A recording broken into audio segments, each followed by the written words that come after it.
Hey y'all, so I'm back with a recipe. Today I decided to make some gumbo because here where I am in South Carolina, I just feel like it's getting colder and it was getting warmer at one point, but yeah, to warm me up I was like let me make me some gumbo. So first you see me sauteing the okra, and I'm just doing this to remove some of the sliminess from it so that the gumbo won't be slimy when I add it to it. This was a special request that somebody asked me to put some in there, but I wasn't going to put any in there, but just to please them, I'm gonna add it on in there. So next you see me cooking up my sausage. I did use turkey sausage because I do not eat pork. It's just as good. And then next you'll see me cook the chicken for it. So I did season my chicken with some no salt Tony, some garlic powder, and some onion powder. And then once I added all of my seasonings, I'm going to flip the chicken and season it on the other side with the same exact seasonings, because of course what you do to one side you want to do to the other.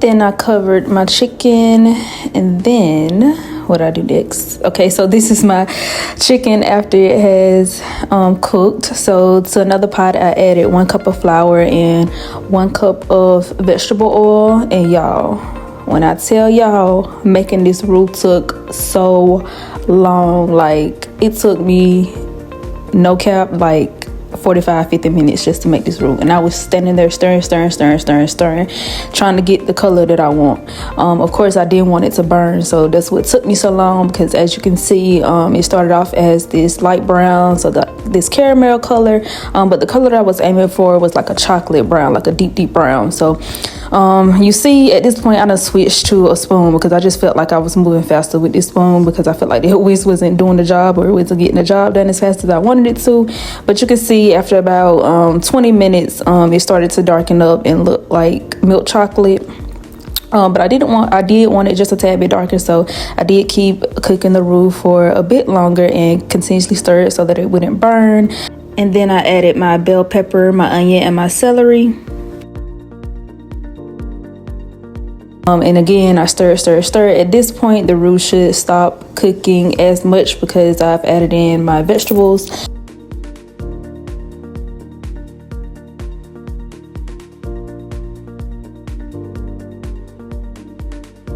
So again, yeah, I just stirring just to get everything nicely incorporated.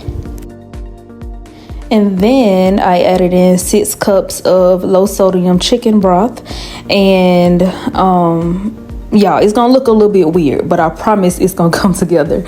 So if you don't want it to look like this, then gradually add in your chicken broth. But I was just so tired of standing up making that roux that I was just like, you know what, I'm over it. It's all going in at the same time. So again, like I said, it look a little funny, but once you let it simmer a little bit, it's gonna all come together. So just stir it up, keep the faith. I added in like a capful of Worcestershire sauce, and then again I stirred just to get everything incorporated. And then once it had simmered for just a little bit, just to get the consistency that I wanted, as you can see it's starting to sit thick up, I went ahead and seasoned it with the same seasonings that I used on my chicken, including, well, in addition to some paprika and some Old Bay. I also added in some salt because any of the ingredients, or the ingredients that I've used so far, barely have salt in them, and I knew it was gonna need some salt. Definitely taste as you go so you can see what it needs. Mine only needed just a little bit more Tony's, and then I was pretty much good to go. So I stirred it up once again to make sure everything was nicely combined. And then again, like I said, taste as you go to make sure it tastes how you want it to taste. I then added my top back just to let it simmer for a little bit. After it had simmered for about 5 minutes, I added like 2 bay leaves, and then I added back all of my cooked ingredients. So my sausage, my okra, my chicken.